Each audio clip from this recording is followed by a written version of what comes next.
Something along that, and just spread the love, because sharing is caring. Absolutely. But first up, we've got our breaking news. We do have breaking news. Now mine... I was going to say, I reckon you should start off today, but you already did it, didn't you? Yeah, Go I did, for it, mate. I'm selfish, and that's okay. Steady Eddie has borrowed some of Liverpool Football Club's tactics. What tactics has he borrowed? So is it, well, I have to within say, the training, it hasn't really talked about too much, but it's more like the skills and the honing of the skills and almost behind the closed doors kind of stuff, you know, like in team talks. I'm not sure whether... Jurgen Klopp is a very good manager. I think it's more man-manager things rather than stuff on the pitch. Do you just think this is another Eddie Jones? I think it's just another Steady Eddie just sort of going, oh yeah, I've spoken to Jurgen Klopp, and it's probably just like a text saying, well done on the weekend, bud. Now, you got to give it to Eddie, though. His team is looking rather slick at the moment, and they are, but is going from strength to strength. Here it's talking about the transitional parts of defence to attack. So the counter attack. Football counter attack is quite a useful tool. Rugby it is as well, but it's trying to. I don't really see how the two games relate. No, neither do I at all. I think the man management part, yes, yeah. But I think that's so different between football and rugby, because genuinely there's a level of respect amongst a rugby team that is not there with a football team. And I'm not just talking from my own experience. I'm talking from people that I know sort of that have done it relatively high up. And they all say it's so different, completely different. But mate, my first story... I hadn't finished, but it's okay. You have finished. I got you last week, and I got you again. Sam Simmons could end up starting for the Lions and not get picked for England. I rate this. And you know what? I'd do it. If you're Gatlin and you're thinking, do I pick Billy Vunipola or do I pick Sam Simmons? You pick Sam Simmons. Well, Billy will get injured. Potentially, but other than that, there isn't another in the home nations number 8 who's screaming out, pick me. Pick me. Mm. So I could imagine, and it has happened before on many Lions tours. Will Greenwood made the Lions before he played for England, I believe. So it's not completely unusual, And we do all know. But is it normal to sort of pick an uncapped player, like the Barbarians? I think it would be really unusual for him to start for the Lions. Yeah. But to be in the squad, I could definitely imagine that. But I don't really feel too bad. I mean, you look at it, you go, Billy Vunipola, who has put a lot of work and a lot of time into. You've got Curry and Underhill. So they're and Maritoji in the second row. You've kind of got the best back three in world rugby at the moment. No. Loose forwards, come on. Really? Who's better? Matera? Oh, no, Matera, but I want to talk about as a team, those three. Oh, okay, yeah. Working, maybe South Africa, maybe. Well, we don't know who they're going to pick. So we don't know. I would say you'd have to say that Curry and Underhill. They're a class little setup, aren't they? It's just a pity they play for England. Next. Your story then, mate. Your story. Portia Woodman. Now, not many people may know of Portia Woodman, but she is electric. She is a fantastic rugby player. She's as fast as that? Oh, she shows more toe than Roman Sandal. Absolutely, yeah. She's as hard as woodpecker lips, and she is going for the rugby double. So sevens and 15s at the Olympics. Yeah. And then 15s for the World Cup. So they're in the same year. I think New Zealand are actually in England's pool, aren't they? The pool's just got drawn recently. Is this for the sevens? No, this is for the Women's World Cup. Which is probably not a bad thing because obviously the top two will go through, won't they? But I tell you what, you wouldn't want to lose, would you? You wouldn't want to be England or New Zealand losing your pool and then have a shocker against one of the others. But it sort of got me thinking, like, who else has done this? Has gone to sevens or been in sevens and then in a World Cup. So there's a couple of Kiwis. So there's main one would be Sonny Bill Williams. Yeah, he went to the Olympics. Did Messam go as well? Messam, I think, went, and I think Adi Savia went as well. I'm not sure went to the Olympics. Did he not go to the Olympics? Not to the Olympics. Right. Well, Rio anyway, so there's Messam and Sonny Bill, and then have also won a World Cup. Now, New Zealand didn't win the sevens in Rio. No. But the New Zealand women's sevens are class. Yes. The New Zealand women's... So she genuinely has a chance to do both. To do the double. I mean, she's already won the Women's World Cup, hasn't she? I think she already has. So therefore, she really only needs to win the sevens Olympics. Yes, but to do it in the same year. You know, they're less than 2 months apart. That'd so be you're amazing, training wouldn't it? For 2 different games. Yeah, and they are different games, aren't they? They're completely different games. So I mean, she's amazing. If you see her play, you're like, you're one of the best players in the world. Yeah. I actually... Men or women. I saw a really good interview with her. Or they, whatever you want to call them. What's interesting is, no money, eh? Nah. There's no money. Just drive. The want to win. Absolutely. Class. I mean, I know they do get paid a small amount of money. Yeah, but compared to men... Isn't that the great thing about female sport at the moment is we're seeing...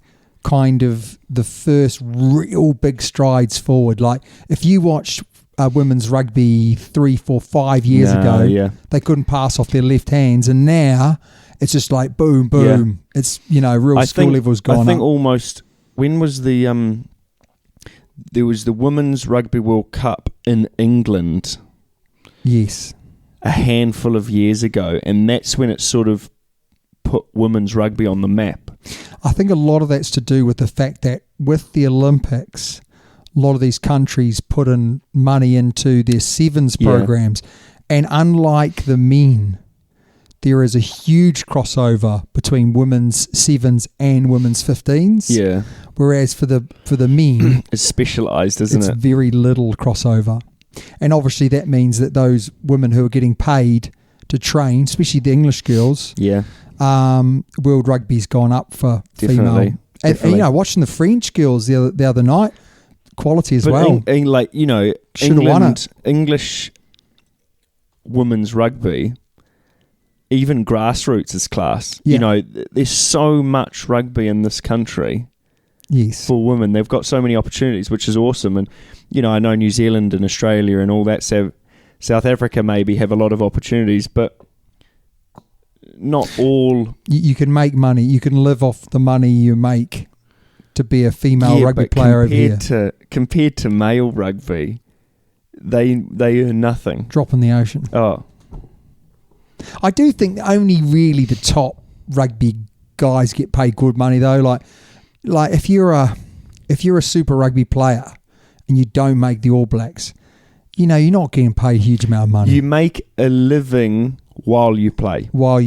And you make a good living while you play, but you only play for a short amount of time. You only play for a handful of years and then the money slowly dwindles out when you stop playing. Yeah. If you're a Dan Carter, you've made for life. Richie McCaw, you're fine. But, we're talking about the top 10%. Yeah. And really everyone else goes and gets a normal job. Unless you're good enough to go and chase the money. Yes. In Europe, Japan. But anyway, that's my story, mate. And we talked about... That's a long one, wasn't it? For you as well. Normally we whip through your ones and then... and you bloody dribble on. And I'm not going to dribble on now. It's interesting, this one, which is it's sort of come to light why New Zealand potentially did not host the Rugby Championship. Everyone thought that, South Africa and Australia did the dirty on New Zealand, but it's come out that basically the New Zealand government were in two minds. They didn't exactly fight tooth and nail to get the competition in New Zealand because they felt like it might be perceived bias to rugby and men's sport.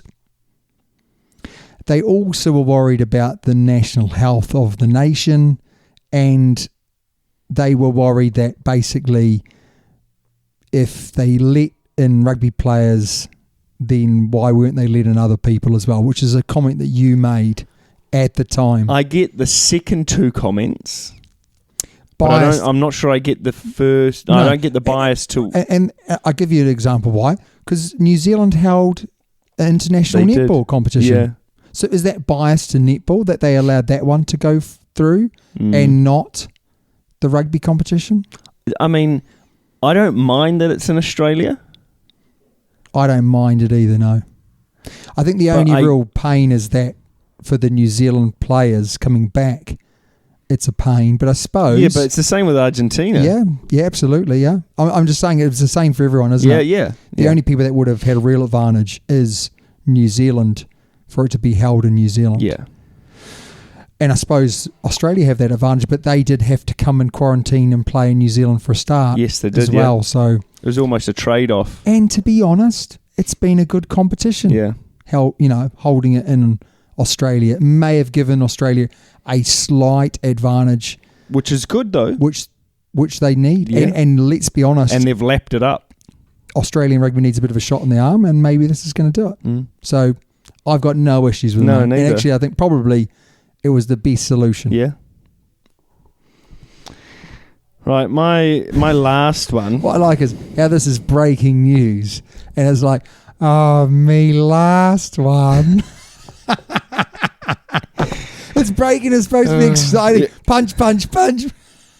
This is my last one. This is your last one. Here we go. Whoa. Now, the first two Puma games, there's been a lot of niggle. A lot of niggle. Loads. Okay.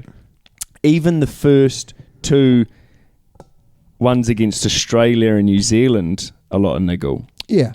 Bit of feeling. Pent up aggression. Yeah. That's what we like though. COVID rage. I'll tell you what I was going to say afterwards, eh? Yeah, you'll giggle. I can't say it on air.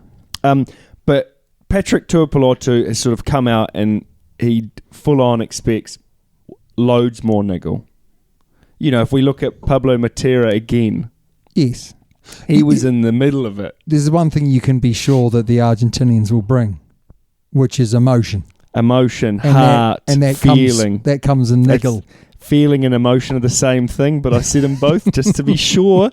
Just to confirm. Yes, just to confirm. So, are New Zealand going to be sort of like, they were quite niggly, or are they going to go, right, we'll give it back to them? No, I think New Zealand will do everything they possibly can just to be the peacemakers, get the referee on side, and I don't think they did that very well last time. We were watching this game together, the first game, didn't we? Yeah, we didn't like it. We were like, the Argies are bringing the niggle, and then before you knew it, like, the ref was on our back. But that's almost it, But then we walked into that, didn't we? Are we, compared to the first game, are we going to use their niggle against them? I think the first game, we almost gave it back, and the referee saw us. We gave as good as we got. Yes, but the referee saw us more than them, kind of thing. Yeah. And are we going to then take a back step and go, well, we're going to use it against you now? Yeah, we're going to make a point. We're not going to do anything back. Yeah. But we're going to point it out to the referees. Yeah. Or is that a bad thing? Look so what he's doing. Harden up, man. Yeah, we're gonna be. You're gonna dob them in. You're gonna be that snitch. Snitches get stitches. That's exactly what I'm going to do. Pablo hurt me. Oh, you got to love Pablo Montero, though, don't you? Like, how cool is it? Did you see him give his top? Give his top away to the little kid. I saw that. That's class. Brilliant. You know, it was like Sonny Bill, but better. You know how Sonny Bill gave away his medal to that, like, English kid. The English kid ran out onto the field, didn't he? Whereas this was a genuine fan of Argentinian rugby. Yeah. Who just couldn't even control his emotion. It was brilliant. Yeah, it was. Absolutely brilliant. Mate, Wayne Pivac. I feel sorry for the lad because he's now lost the plot completely when he says he makes statements after beating Georgia 18 points to 0, being 10-0 up after about 10 minutes. He makes a statement which is, Wales head coach Wayne Pivac welcomed a step in the right direction. Is it a step in the right direction? No. It's a step sideways. It's not even a step. It's Georgia, and you only just scraped a win. I mean, it's embarrassing. I'm really sorry, Wayne. I know you had your B team out, but that's not the point. The only games he's won in charge of Wales is a game against Italy, a game against the Barbarians, and a game against Georgia. So, step in the right... You're going backwards. I know, ridiculous. Do you think Georgia are professional athletes? Do you think they get paid? Oh, they get some funding from Georgian rugby, but it's pretty much... Do they have their own jobs whilst they're not? 100%. 100% they have their own jobs, Yeah. They're all on furlough at the moment. I know, it's Fiji. It's Fiji. They got a whooping on the weekend, didn't they? They had another 28-0, mate. Yeah. You know what? It was like they didn't even turn up. Oh, that's such a bad joke. Because they didn't. Yeah, COVID got them again, eh? Do you know anything bad in the world right now? You just blame COVID, don't you? Yeah, you do, yeah. Yeah. Wales should blame COVID. Well, Wales, I'm sure, how? England should blame COVID. What for? Well, being bloody good. No, bloody good. They are, eh? No, they're not. They are. Okay, last story here is Craig Cooper opens up about treatment at the Reds. So in 2018, Cooper was basically told by Brad Thorne that he was fifth best choice for the Reds at 10. Who was in front of him? Well, it's just rubbish. I mean, he's in line for the Aussies, so he is one of the best 10s in Australia. But basically, his point is this. Brad Thorne basically made him feel so devalued that he wanted to leave, and it's because they couldn't really afford him. You know, if they sold him, got rid of Cooper, then it meant that they could spend more money on a whole group of other players. I'm surprised by that. I would have thought Brad Thorne would have been straight talking. Listen, Quaid, I played for the All Blacks. You played for Aussie. I didn't like you when that happened. I don't like you now. I don't really want you in my squad. We want to sell you so we can invest some money in some young talent. Where is he now? I actually don't know where he is. I think he actually may have hung the boots up, or he's in Japan. I was just going to say, is he in Japan? I reckon he's in Japan. How about I do a little squiggle? You do a little bit of work. But I have to say, I'm really surprised by Brad Thorne, because I genuinely thought that Brad Thorne, as I said, would have been that straight-talking, common-sense approach. And to say that he was fifth choice for the Reds in sort of pre-season is an absolute joke. That's just not very nice. No. I thought more of Brad Thorne than that. The only time I wouldn't say what I'm saying now is if Brad Thorne was in the room and then all of a sudden... He'd be a scary guy, wouldn't he? Jeez. What have you found there, mate? Rebels 2019. Yes. And I'm sure he went off to Japan after that. There's no current. No. So I don't actually know. Is that one for the listeners to help us out? Yes, if you know where Quade Cooper is currently playing, Please let us know. Oh, present. Oh, someone liners. Oh, in Japan. Excellent. We got there in the end. Yeah, I'm not even going to pronounce that. This is going to take quite a lot of editing. Kentetsu. Liners. There you go. Thank you for that. It's going to take no editing at all. It's going to take a lot of editing. No, shush. Mate, let's move over to our listeners' questions, and we've got a few today. I hate not to do them because people, obviously, when they email them in, especially if we haven't answered them before. Hi, guys, and greetings from the US of A. Big fan of the pod. Really love the mixture of banter and insight with just the right amount of goofiness. No idea what he's talking about. Question for you. Let's say you were coach of a team. Your team is about to play a team that is exactly evenly matched as yours, player for player, all the way down the line. But you had the magical ability to make one of your players 10% better and making the opposition in exactly the same position 10% worse. What position would you choose? So I wouldn't be able to go. Die Perk, I think. Is that right? Have I pronounced that right? Yeah, Die Perk. Yeah, from the US of A. So, great question, by the way. So Brilliant I question. couldn't go, I'm going to give my number 9 10% and your number 15. Minus 10%. Yeah. No, it has to be 9 for 9, same. 10 for 10, okay, 1 for cool. 1. Mine would be 10. Yeah, I reckon that's the lazy choice. Oh, God. But a very good choice. I would go someone off the bench. That's my choice as Damien Warren. I would go coach 10%. 10% worse. Not a bad shout, though. No, bad shout. I'm going to go tight head prop. Right, I'll tell you why. Why? Right? If you go tight head prop, okay. so your tight head prop's better, 10% better, no, 20% better yes. than the opposition. Fantastic mathematics. Right, everything else is evenly matched. Okay? Then every single scrum, you're probably going to get a penalty. Because your tight head is so important. Yeah, but how many you get scrum penalties?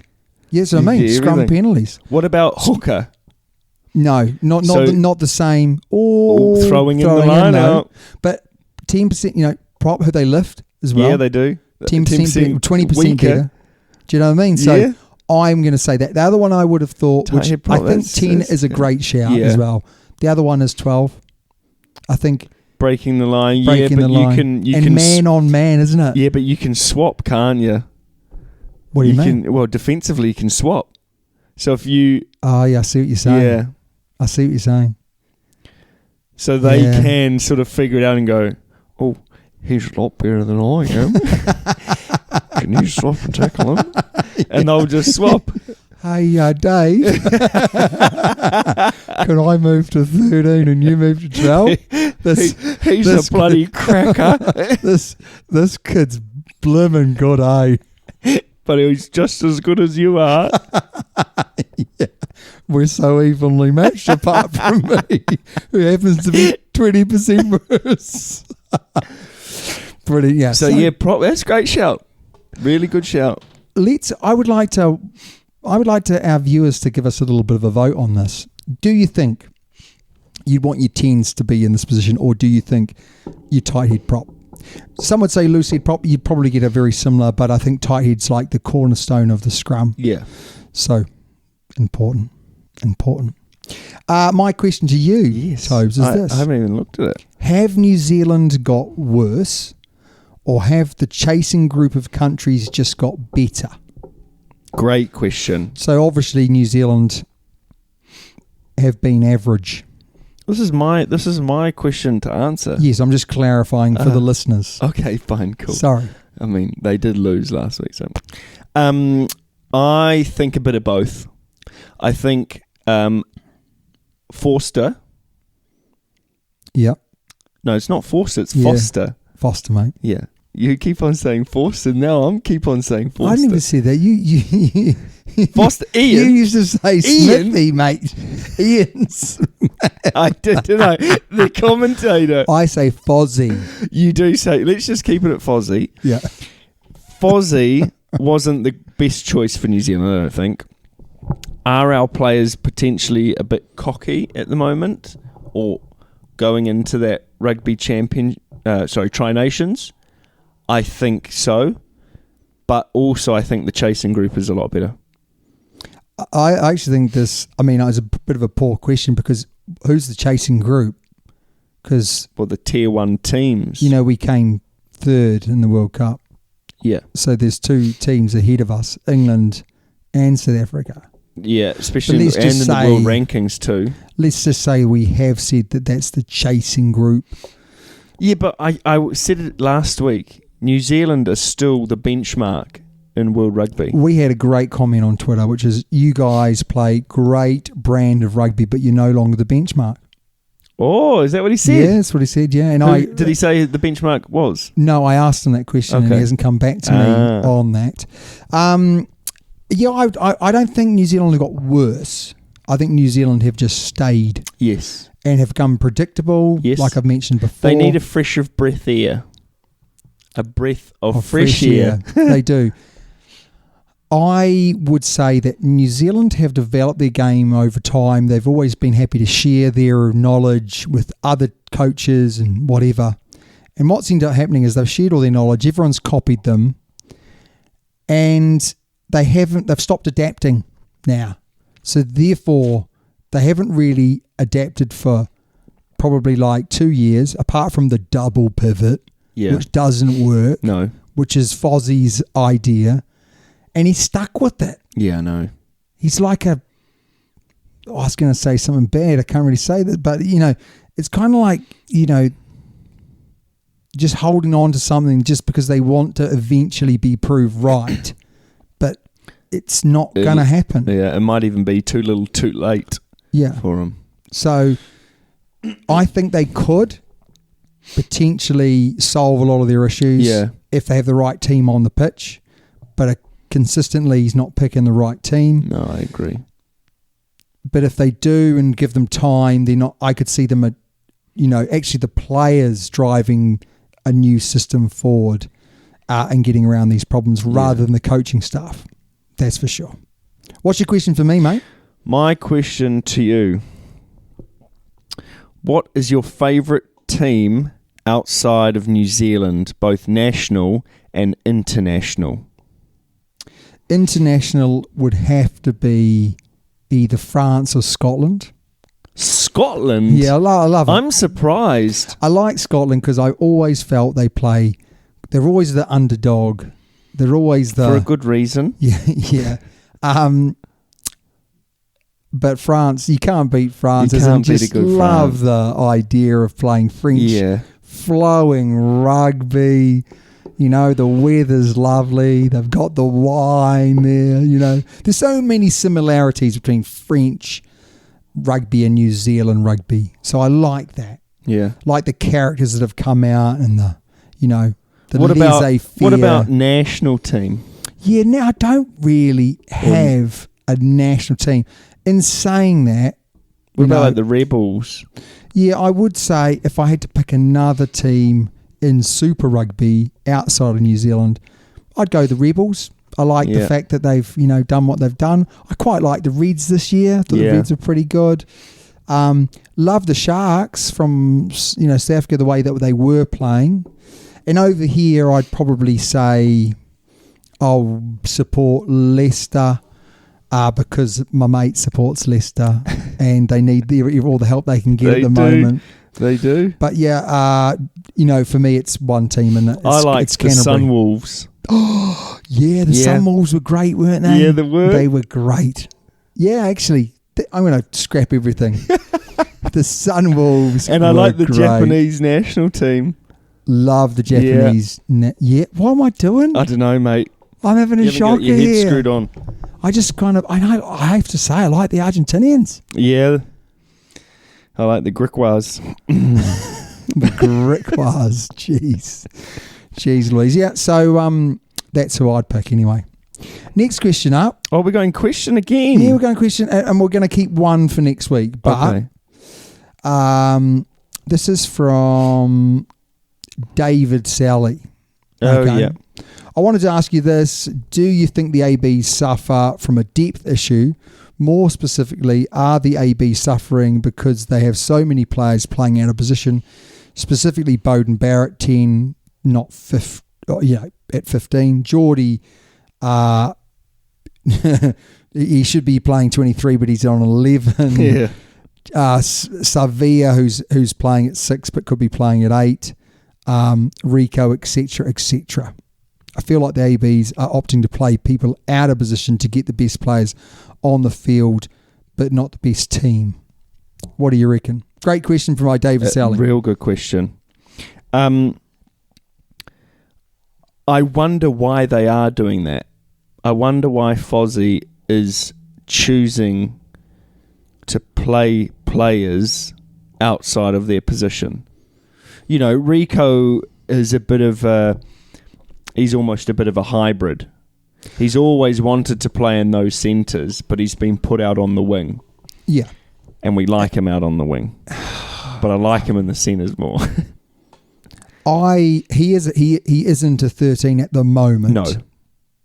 He isn't. I have to. But he just hasn't played there enough. That's right. He's played there a lot when he was younger, but he played all of last season really at wing. Yes. I think the season before mostly at wing. This year he's played most of it at 13 for Auckland. It's a big step up. But when he did play at 13, I know and we've mentioned this on numerous podcasts, I know he made some mistakes, but he also did some things that no one else can do. And I think that he needs to be given that chance. He loves the Barrett boys, but I think he's done on this double pivot. I think he doesn't have a kicker, so therefore by having Geordie on the pitch. But Geordie on the pitch also gives you that distance kick. So I think there's all these things that are rolling around in his brain. He doesn't really have an 8, so therefore he kind of manufactures this Savia at 8, and Savia likes playing at 8. So therefore he plays him at 8, but really he's a 6. I don't really know.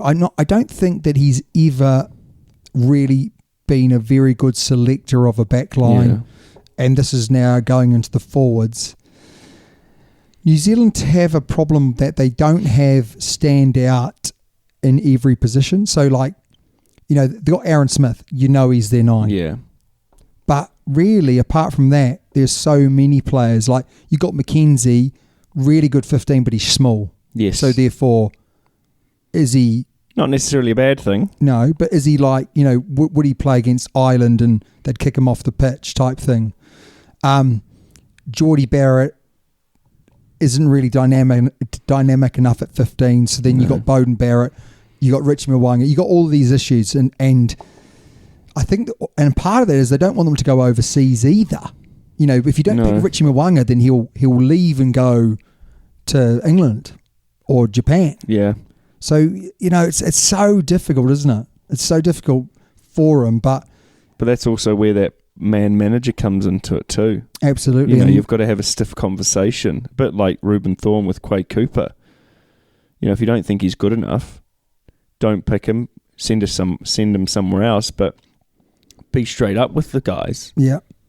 So you're absolutely right. I do think that the ABs are suffering not from a depth issue. Yeah. They've got oodles and oodles, but they're definitely struggling with this, trying to get all their best players on the pitch. Yeah. But by doing that, they're muddying the water of, what you really want is you want a 15 who's hitting the line in from fullback, and they've done it for a long time. But Ben Smith. A few years ago, our bench was our strongest part of our game. Our strongest part of the game. The bench came on and they were, sometimes better. And that's what than our male players. That's what I would do with Richie Mwanga. I'd pick Bowden Barrett to start. Yeah. And then you bring Richie on and he'd change the game. Yes. especially with weary legs and everything like that. But, Savia was always on the bench. Yeah. And when he came on, he's a totally different player to whoever was there. There was Kano, who's a strong runner, but not as dynamic as Ardie Savea. There was Richie McCaw, who just locked onto the ball. He wasn't very dynamic. Yeah. Ardie Savea was quick, great hands. Yeah, good on his feet. He had everything. Right. And it was good when he came on with sort of 20, 25 minutes to go and would tear people apart. Yeah. Yeah. And that's what we need to get back to, don't we? Yeah. Hoskins Sotutu arguably could start. But he's a similar player.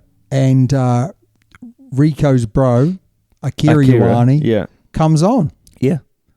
And changes the game up. Yeah. Happy days. Then you play Savia at 6. You play Kane at 7. Yeah. You play Hoskins at 8. At 8. And then you bring Akira Ioane on for one of those guys, And that's when they can potentially swap into those positions. Yeah, hugely. And then it would change the game very again. Very rarely do we agree with each other, but tonight... It's been one of those nights. I don't like it. Mate, we do have another few questions from our listeners, but we're going to keep them for next week. Yes. So Jack and Ollie Mantle, friend of the podcast, we've got your questions next week. We will go over those.